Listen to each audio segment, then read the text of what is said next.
What's your pre-match routine? Do you have one?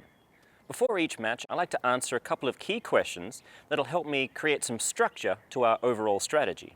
Doing this also helps me break down the overall objective of winning the match into smaller, more manageable tasks that can easily be measured.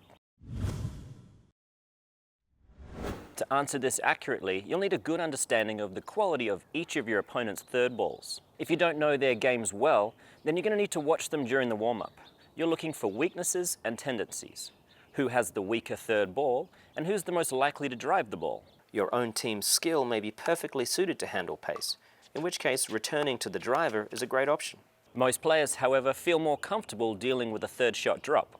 And if that's you, then try returning to the player with the weakest drop. Unfortunately, in many cases you won't know your opponent's exact level, so you'll need to base your decision on a couple of other important factors. Firstly, which of your opponents would you like to keep back the longest?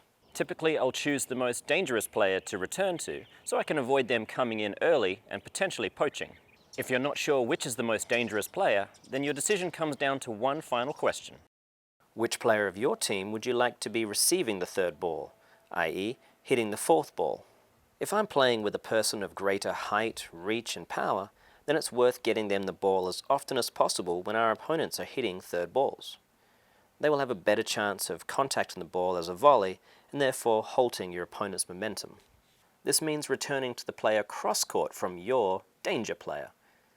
Generally, most players are much more comfortable hitting their drops cross-court than down the line. So following this rule of thumb is a great way to direct the ball in your favor.